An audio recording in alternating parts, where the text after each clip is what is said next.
রমজানকে ঘিরে বাজার স্থিতিশীল রাখতে অন্তর্বর্তী সরকার বিভিন্ন রকম উদ্যোগ গ্রহণ করেছে, যার মধ্যে অন্যতম ভোক্তা অধিকারের নিয়মিত বাজার তদারকি কার্যক্রম পরিচালনা করা।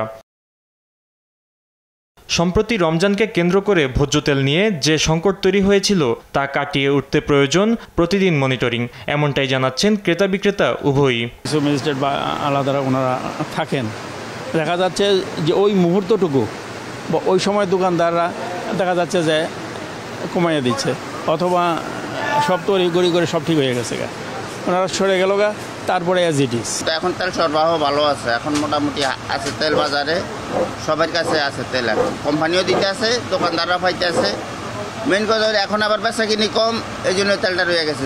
আগের তুলনায় মনে করেন যে পাবনা যেহেতু রমজান মাস, সেহেতু মানে একটু বাড়তির দিকে দেখা যাচ্ছে। তদারকি যেটা হচ্ছে খুবই ভালো তদারকি হচ্ছে, এতে তেলের বাজার ফুললি নিয়ন্ত্রণে চলে আসবে। আর বাকি যে বাজারগুলো আছে রমজানের নিত্য প্রয়োজনীয় চিনি, চাল, ডাল, তেল, আদার্স যে ইয়েগুলো আছে এগুলো সব ঠিকই আছে। এখন গত বছরের তুলনায় এবছর অনেক সস্তাই আছে। বাজার নিয়ন্ত্রণে রাখতে মঙ্গলবার কারণ বাজারে ভোক্তা অধিকার সংরক্ষণ অধিদপ্তরের পরিচালক আব্দুল জব্বার মণ্ডলের নেতৃত্বে অভিযান চালানো হয়। এবারের রমজানে বাজার পরিস্থিতি অনেকটাই স্বাভাবিক রয়েছে বলে মন্তব্য করেন তিনি। দেশব্যাপী একযোগে এই রমজানকে কেন্দ্র করে ভোক্তারা যেন স্বস্তিতে নিত্য প্রয়োজনীয় পণ্য ক্রয় করতে পারে এবং সরবরাহ লাইনও যেন যথাযথ থাকে। ভোজ্য তেলের যে ক্রাইসিসটি ছিল সেই ক্রাইসিসটা এখন আপাতত নেই।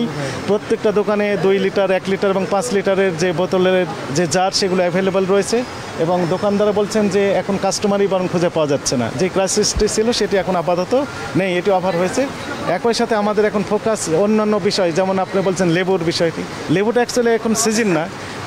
একই সাথে ফলমূল যেগুলো রয়েছে, খেজুর রয়েছে, সেই বিষয়গুলো আমরা মনিটরিং করছি। অর্থাৎ রমজানকে কেন্দ্র করে যে সকল পণ্যের বেশি মাত্রাতিরিক্ত চাহিদা থাকে সেইগুলোর বিষয়ে মূলত আমরা তদারকি করছি। সরবরাহ লাইন যেন যথাযথ থাকে, এই জন্য আগে থেকেই রমজানের আরও 1 মাস আগে থেকেই কাজ পরিচালনা করা হচ্ছিল। এর মধ্যে একটু সমস্যা যেটি হয়েছে ভোজ্য তেলের ক্ষেত্রে, সেই ক্রাইসিসটিও আমরা ওভারকাম করতে এখন পেরেছি। ঢাকা মেট্রোপলিটন সহ তার পার্শ্ববর্তী এলাকায় বাজার স্থিতিশীল রাখতে অধিদপ্তরের কর্মকর্তাদের নেতৃত্বে 13টি দল বাজার তদারকি করছে।